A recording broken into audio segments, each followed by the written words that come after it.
안녕하십니까. 저는 감사원의 남가영 과장이라고 합니다. 저는 오늘 감사원의 그 혁신 과정을 소개해 드리려고 합니다. 원래 여기 계신 분들하고 실제 한 장소에서 만나서 서로 각 감사원이 처한 환경 하에서 경험도 좀 나누고 하면서 더 발전된 방향도 공유할 수 있는 그런 소중한 자리였는데, 요즘 코로나로 어쩔 수 없이 이렇게 영상으로 찾아뵙게 돼서 좀 아쉬운 면이 있습니다. 그렇지만 이렇게 또 영상으로라도 인사드릴 수 있는 점이 또 굉장히 소중한 기회라고 생각하면서 한번 저희 한국감사원이 감사 혁신에 대해 그동안 겪었던 일에 대해서 소개해드리고자 합니다. 좀 미흡하거나 아쉬운 부분이 있어도 서로 경험을 공유하지 못해서요. 그런 거는 저희 교육원이나 코이카를 통해서 이메일로라도 알려주시면 서로 나눌 수 있는 그런 기회가 있었으면 좋겠습니다. 그럼 오늘 저희 강의를 시작하겠습니다. 오늘 제가 설명드릴 내용은 저희 감사 혁신이 어떻게 시작됐는지 그 경과, 그 다음에 두 번째로는 저희 한국감사원 혁신의 주 내용, 다음에 세 번째로는 저희의 이런 혁신 노력이 얻은 성과에 대해서 설명드리는 시간을 갖도록 하겠습니다. 첫 번째, 저희 혁신이 어떻게 시작됐는지 그 배경에 대한 설명입니다. 아마 여기 계신 모든 분들도 마찬가지로 제일 감사원이라면 고민하는 게 결국은 감사의 품질, 아마 그 제일 고민이 아닌가 싶습니다. 결국 모든 감사의 노력은 감사 보고서가 마지막 결론이니까요. 그래서 저희 이 감사 품질이라는 건 결국 마지막 리절트 결과의 품질이기도 하지만 저희는 그 과정에서의 품질도 굉장히 중요하다고 보고 있습니다. 여기 보시면 이렇게 어디 프로세스 하고 여기 리절트, 이 두 개 요소를 저희는 제일 큰 두 개로 봤는데요. 그 감사 결과에 이르게 된 감사 증거 아니면 그 근거가 정확해야 되고 또 그게 정당한 방식으로 얻어져야 인정을 받기 때문입니다. 그래서 저희는 절차적 정당성, 절차면에 있어서의 품질 관리에도 굉장히 신경을 많이 쓰게 되었습니다. 그리고 이러한 저희 한국감사원 고민뿐만 아니고 이건 지금 저의 내용을 듣고 계신 각국의 감사관 모두의 같은 공통된 고민이라 생각합니다. 여기 보면 미국 GAO나 그 유럽 감사원에서도 마찬가지 고민을 하고 있고요. 저희가 타겟으로 삼아야 될 감사 품질에 대해서 이렇게 7가지 내지는 8가지로 갖고 있지만 내용들은 다 대동소이한 것 같습니다. 이렇게 보시면 감사의 명확성, 결과에 있어서요. 명확성, 정확성, 마찬가지로 명확성, 이런 부분들 굉장히 강조하고 있고요. 그 다음에 감사의 가치, 밸류, 그 다음에 객관성, 페어니스, 다 마찬가지의 그 품질에 대한 노력이 각국 공통사항이 아닌가 싶습니다. 그럼 저희 한국감사원은 이러한 품질 제고를 위해서 어떤 내용을 했는지 설명드리겠습니다.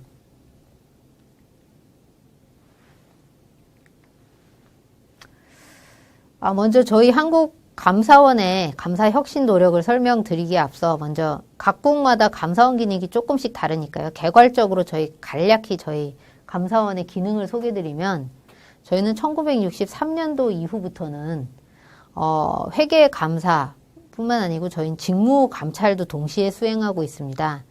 그 예전에는 저희도 다른 나라 감사원들처럼 그 회계 감사랑 직무 감찰의 영역이 분리돼 있었는데요. 이게 결국 기능 중복, 그러니까 두 개 기관이 유사하게 감사 내지는 그 감찰을 하다 보니까 감사를 받는 기관에서 기능 중복 문제가 많이 나왔습니다. 그래서 저희는 옛날 그 회계감사기관과 직무감찰기관을 헌법을 개정해서 통합해서 1963년 이후에 현재 한국감사원의 모습을 갖게 되었습니다. 그래서 저희는 계속적으로 저희의 그 감사 품질 제고를 위해 노력했는데요.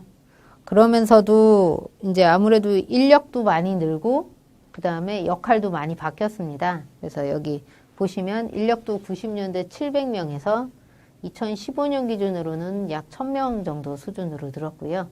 다음에 펑션, 그 기능 측면에 있어서도 지금은 2013년에 6개 현지 저희 지방 사무소들을 다 갖춰서 이곳에서 현장 감사를 다 수행하고 있습니다.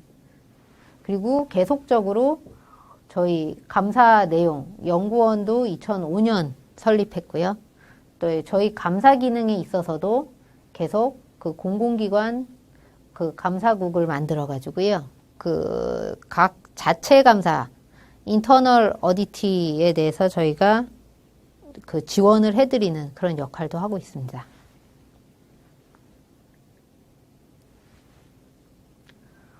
근데 이제 한국 감사원이 이렇게 역사 속에서 성장이나 기능을 변모하는 과정에서 또 저희 감사원에 대한 요구도 굉장히 더 되게 거세게 많이 올라오고 있었습니다. 그러니까 여기 표를 보시면 일단 뭐 행정이나 그 행정에 대한 요구, 국민들의 요구도 굉장히 뭐 보다 더 세련돼지시고 보다 더 정확한 요구를 많이 하고 계시고 다음에 또 행정 환경도 이제 많이 전산화돼서 예전처럼 종이 문서보다는 되게 다 전자로 되거나 빅데이터를 활용하는 경우가 굉장히 많아졌습니다. 그래서 감사 환경이 굉장히 최근 한 10년간 많이 바뀌었고요.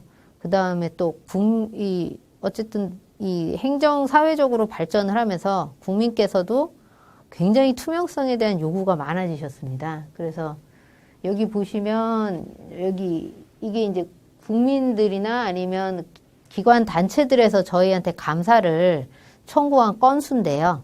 이 건수들이 2010년 137건에서 2014년, 13년 이때는 거의 200건에 육박합니다. 그러니까 저희 한국 감사원이 연간 하는 감사 횟수가 대략 한 1000건 될까요? 한 5, 600건 되는데 그 중에 이렇게 요구들이 많이 늘었다는 건 저희 감사에 대한 요구뿐만 아니고 사회 투명성 전반에 대한 그 국민들이나 시민단체분들의 요구가 굉장히 높아졌다. 이렇게 생각됩니다. 그리고 이렇게 감사 청구권뿐만 아니고요.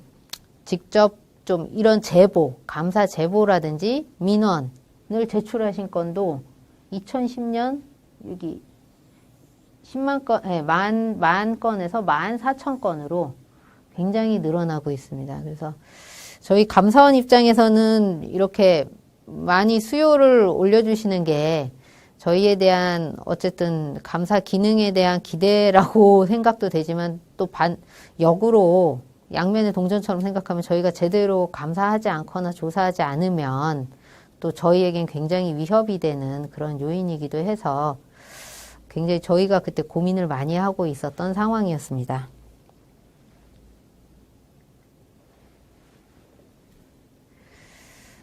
그래서 모든 감사원들이 계속 발전이나 혁신을 해야 된다는 건 조직 내 외부적으로 많은 수요가 있으시겠지만요.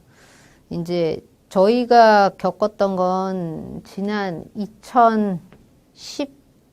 2014년, 5년, 그때 즈음에 이제 제가 저희의 감사원의 대대적 혁신 노력을 소개해 드릴 건데요. 그때가 저희한테는 굉장히 큰 변화 중에 하나였습니다. 그리고 그때 왜 저희가 그러한 생각을 하게 됐는지, 왜 그 더 큰 변화를 하게 됐는지 그 배경에 대해서 말씀드리겠습니다. 저희가 아까 말씀드렸듯이 회계감사, 직무감사를 동시에 수행하고 있는 기관입니다. 그러다 보니까 저희 국가 최고감사기구로서 한국감사원이 이제 유일하다 보니 저희 감사를 받는 데 있어서 감사 받는 대상 기관도 신경을 굉장히 많이 쓰고요. 물론 개인적으로 어떤 징계라든지 이런 부분이 있을 부분이라서 대상 기관도 신경을 많이 쓰고 또 자체 감사 기구들에서도 어떤 감사 계획을 세우거나 어떤 방향을 설정할 때 저희랑 상의를 많이 하게 됩니다. 그래서 그런 기대가 많은 상황에서 저희가 당시에 좀 사회적으로 민감한 이슈의 감사들을 수행하고 있었습니다. 근데 거기에 대해서 좀 그 감사를 마무리하는 과정에서 그때 좀 있었던 그 어쨌든 사회적으로 좀 기대, 그 다음에 그걸 제대로 하지 못했을 때 일어날 수 있는 오해들, 그 다음에 또 저희가 소소하거나 크게 실수한 것들을 많이 반성하자. 그런 의미에서 감사에 대한 혁신을 시작하게 되었습니다. 그래서 이제 그때 좀 생각하게 된 게 대책 한국감사원이 어떤 부분들에 대한 요구가 있고 그런 좀 환경 분석, 그리고 저희가 무엇을 갖고 있는지 그런 것들을 분석하기로 하였습니다. 그래서 당시 감사원장님께서 한번 이번에는 정말 한번 감사원을 근원적으로 한번 더 성장시킬 수 있는 계기를 만들자고 하시면서 이제 이렇게 4개로 한번 분류를 해보았습니다. 첫 번째 저희의 감사 환경이 어떤 게 주로 변했는지, 뭐 감사 환경이나 그런 것들은 뭐 모든 나라에서 다 매번 변하고 매일매일 변하고 시시각각 변하지만요. 저희가 그때 주목했던 것들은 이게 이제 많은 서류들이 전산화되었다. 이제 정말 많은 서류들이 전산화되어서 이런 걸 좀 저희 감사 시스템에도 체계적으로 받아들여야 되지 않겠냐. 이런 전산화. 그다음에 아까도 말씀드렸지만 저희가 이제 저희 국가 유일한 최고 감사기구로서 좀 민감한 감사에 대해서 좀 더 전문적 감사를 해줬으면 좋겠다. 그 전문성에 대한 요구가 상당했습니다. 그래서 이 2개 전문성에 대해서 굉장히 좀 심혈을 기울이기 시작했고요. 다음에 아까 말씀드린 것처럼 사회가 발전하면서 환경에 있어서 국민들께서 엄청 그 투명성에 대한 요구가 넘쳐나서 굉장히 늘어나면서 저희 감사 결과에 대해서도 하나하나 꼼꼼히 짚어보시고 문제점도 지적해 주셨거든요. 그래서 이러한 좀 높은 감사 수요를 좀 제때 맞춰드리고 좀 정확하게 맞춰드릴 수 있는 그런 방식을 고민하기 시작했습니다. 그러면서 또 대상기관이나 어쨌든 저희에게 제보를 해주시는 분들께서 또 공정함이라든지 이런 거에 대해서 굉장히 강조를 많이 하셨고요. 그다음에 감사 받는 기관에 있어서도 굉장히 좀 민주적으로 감사를 받고 싶다. 민주적 절차.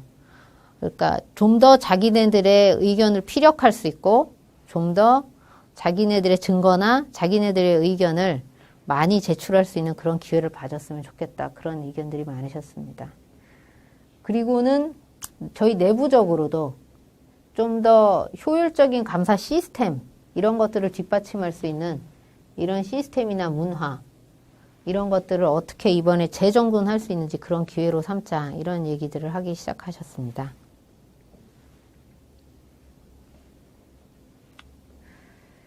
그래서 한국감사원에서는 이러한 상황 변화, 이런 환경 변화를 인식하고 많은 고민 끝에 이 3가지 주요 원칙을 세우자고 했습니다. 이게 뭐 여기 지금 영상으로 보고 계신 각국 감사관님들도 마찬가지 저희도 이제 많은 혁신 노력을 했지만 성공의 경험도 있고 또 실패의 경험도 갖고 있습니다. 그 실패 경험 중에 아마 공통적으로 갖고 있는 게 아마 이제 계획을 세우고 실제 이행까지는 조금 동력이 떨어지는 경우들이 종종 있는 걸로 보입니다. 근데 이제 당시 저희가 최근에 했던 이 큰 개혁에 있어서는요. 먼저 첫 번째로 국민의 눈높이에서 철저히 외부 시각에서 저희를 감사원을 혁신하자. 이게 먼저 첫 번째였습니다. 그러니까 너무 내부 시각에서 저희가 그동안 계속했던 문제점, 우리 내부의 반성도 중요하지만 내부의 반성은 근원적으로 한계가 있을 수 있다는 생각이었습니다. 그러니까 어떻게 보면 저희 감사원 내부에서의 그동안에 쌓였던 반성만으로 개혁을 하기에는 아까 말씀드렸던 외부의 국민분들이나 시민단체, 아니면 언론, 국회, 이런 분들 보셨을 땐 여전히 부족한 게 많을 수 있는 부분이 확실히 있는 부분입니다. 그래서 저희가 철저히 외부의 시각에서 뭐 저희가 좀 감사원 입장에서는 좀 다소 억울할 수 있는 부분이 있지만 그래도 그러한 설령 작은 오해라고 하셔도 그거는 확실히 고치자라는 그런 방향성이 있었고요. 두 번째는 제로 베이스에서 보자. 그러고 문제가 있다고 제기가 된 부분이 있으면 확실히 제로 베이스부터 보자. 그랬던 내용입니다. 그리고 마지막 세 번째가 아까 말씀드린 대로 이행을 이번에는 끝까지 이행한다. 이 세 가지 아주 단순하지만 굉장히 무시무시한 원칙 하에서 시행을 했습니다. 그리고 이때를 제가 기억을 개인적으로 해보면 이때는 정말 최고 기관장의 의지가 너무 굉장히 확고하셨고요. 그 확고한 의지 하에서 이 마지막 뭐 아무리 좋은 계획을 세워도 뭐 하다 만다 아니면 이걸 이행을 안 한다. 이거는 아무 의미가 없다는 게 강한 생각이셨습니다. 그리고 그게 당시에 조직 내에서 계속 강조가 되고 있었기 때문에 이거는 저희 내부적인 혁신 조치뿐만 아니고 저희 감사 결과 보고서의 이행에 있어서도 마찬가지였습니다. 그러니까 국민분들이 이거 좀 의구심이 있다, 봐달라 한 부분을 저희가 봐서 문제가 있어서 어떤 개선 레코멘데이션, 개선 조치 의견을 말씀드리면 그게 정말 현장에서 국민분들께서 지적하셨던 내용이 고쳐졌는지 그걸 한번 현장에서 다시 확인해보는 그런 것까지도 강조가 되었던 그랬던 사항입니다.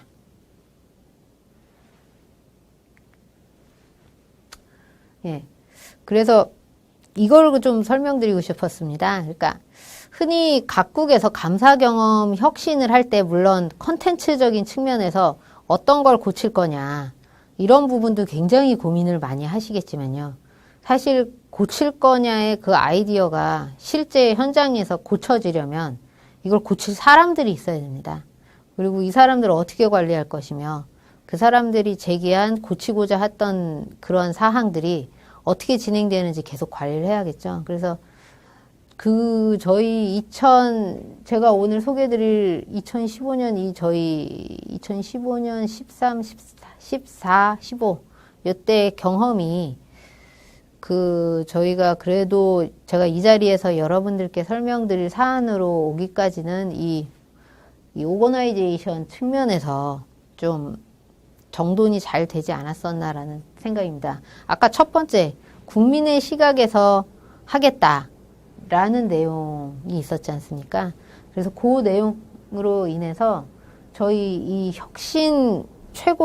혁신을 위한 최고 의사결정기구를 저희 내부에, 감사원 내부에 만들었는데요. 총 7분의 위원으로 구성이 되어 있습니다. 그리고 이 7분은 7분 중 4분, 과반수는 외부에서 저희 감사를 저희 유관되는 분들이나 아니면 법률가 아니면 뭐 대학교의 총장님, 그러니까 다양한 분야에 대해서 좀 저희 의견을 주실 수 있는, 그다음에 시민단체, 그래서 좀 사회적으로 좀 그러니까 어떤 의사에 대해서 조금 식견을 갖추신 분들이 오셔서 저희 쓴소리도 정말 많이 해주시고 또 철저히 외부 시각에서 이런 걸 고쳐야 된다라는 말씀을 정말 많이 해주셨습니다. 그래서 저희가 많이 반성도 하는 시간이었고 또 많이 배울 수도 있었던 그런 시간이었습니다. 그래서 여기 먼저 커미티를 만들었고요. 그 다음에 이 커미티를 감사원에서 실무진이 뒷받침해 드릴 수 있게 이 32명의 정말 감사 경험도 있고 실력 있다고 하는 감사원 내부에 엘리트 감사관들 32명을 차출했습니다. 정말 당시로선 되게 획기적이었는데요. 32명을 차출해서 자기 원래 업무랑 아예 별도 분리해서 자기 상시로 이 혁신 업무를 전담할 수 있게 아예 만들었습니다. 32명 정도면은 사실 한 국단위 정도 하나고 상당한 인원을 할애한 걸로 볼 수 있습니다. 그래서 이 32명의 멤버들은 크게 이렇게 세 팀으로 나뉘어서요. 총괄적으로 저희가 끌고 가야 될 혁신 전략을 만드는 팀. 그 다음에 저희 감사원의 제일 중요한 건 감사니까요. 감사를 수행하는 데 있어서 바꿔야 되는 개선점을 발굴하는 팀. 그 다음에 감사 자체, 감사원, 감사원의 조직이라든지 인사, 내부 운영에 있어서 고쳐야 될 걸 만드는 팀. 그러니까 이건 전반적으로 총괄 정리하는 팀이고요. 그 다음에 감사라는 거는 저희가 한국감사원이 만드는 컨텐츠죠. 컨텐츠를 어떻게 바꿀까? 그러니까 나가는 감사 보고서 내지는 어떻게 감사를 수행할지, 감사 전략 이런 것들을 개발하는 팀. 그 다음에 감사원 자체 운영, 조직 인사, 그 다음에 어떤 보직 관리라든지 뭐 채용 뭐 이런 부분들에 대해서 다 감사원을 바꿔야 되는 의견들, 개선점을 발굴하는 팀 이렇게 세 개로 나뉘었습니다. 그리고 그러니까 여기는 주로 외부의 시각에서 의사결정은 외부. 이거를 실무적으로 받침해 드리는 건 외부에 이런 게 문제점이다라는 건 저희 내부 직원들이 자료랑 이런 것들을 했고요. 다음에 이런 실무 직원들이 또 외부의 의견을 어떤 초안이나 이런 걸 만들면서 좀 듣기 위해서 외부의 리서치 그룹이라든지 워킹 레벨에서 자문단을 각 분야별로 구성해서 여기서 또 외부의 의견을 많이 들었습니다.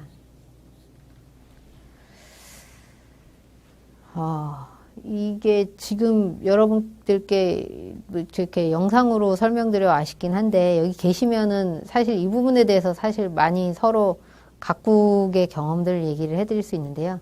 그때 제가 여러분들 전에 선배님들이 이제 오셨을 때는 이 구성에 대해서 굉장히 관심들이 많으셨었습니다. 그래서 어떻게 구성했는지. 근데 그 또 각국에서는 이런 경우에 어떻게 구성했다 얘기도 많이 들었었는데요. 이번에도 혹시 이 부분에 대해서 궁금하신 게 있으면 언제든지 이메일로 말씀 부탁드리겠습니다.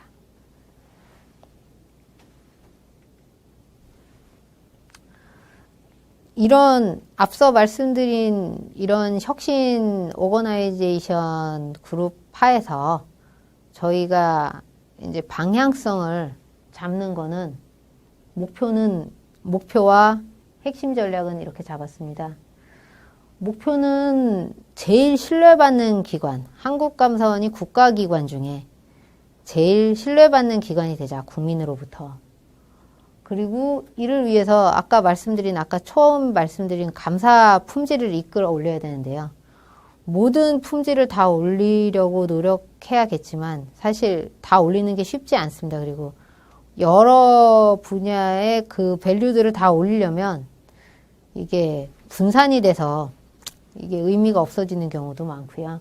그래서 저희는 핵심으로 이렇게 트랜스퍼런시, 민주성, 전문성, 그 다음에 효율성, 효과성에 주목했습니다. 아까 뭐 미국 GAO나 유로사이 뭐 이런 데선 전부 다 뭐 한 9개 품질 했는데요. 그건 당연히 기본적으로 지켜야 되는 품질이지만 그 중에서 더 우리 한국감사원에서 그때 당시 시점에 더 올려야 될 밸류가 뭐냐. 그 9가지를 동시에 다 더 끌어올리면 물론 더 좋지만요.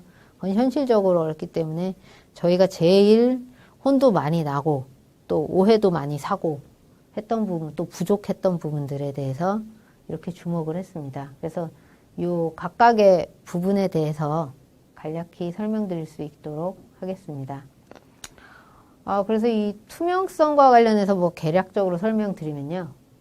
저희가 감사 결과를 전문을 홈페이지에 공개하고요. 그 다음에 감사의 진행 상황도 홈페이지에 오픈하는 걸로, 그래서 저희 감사의 투명성을 조금 더 그런 방향으로 올렸고요. 그 다음에 민주성과 관련해서는 감사받는 사람, 그러니까 국민뿐만 아니고 또 감사를 받는 기관도 어떤 면에서 잘못한 부분이 있으면 감사를 통해서 바로잡는 계기도 되지만 오해가 있어서 감사 청구를 받았는데 그 오해를 푸는 기회가 될 수도 있습니다. 그래서 자기네들 그 대상기관 입장에서의 사정, 그 다음에 아니면 좀 이런 경과에 대한 좀 정확한 자료 같은 것들을 저희가 좀 더 많이 받을 수 있게 감사원 입장에서 좀 더 많이 들을 수 있는 어쨌든 많은 의견을 들을 수 있는 그런 기회를 잡기로 했었고요.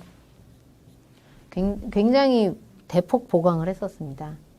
그다음에 전문성에 있어서도 어쨌든 감사의 전문성이라는 건 어쨌든 뭐 저희가 감사관 개인이 하는 사람이 하는 거지 않습니까?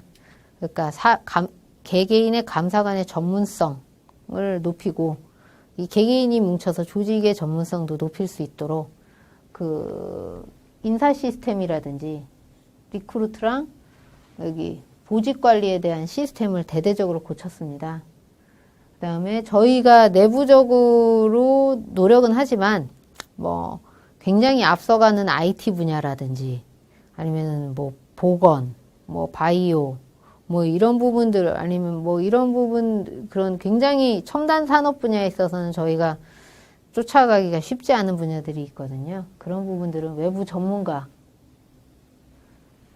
어떻게 감사에 포함시키고 그분들에 대한 법적 이슈를 어떻게 해결할지 이런 것들도 고민을 했고요.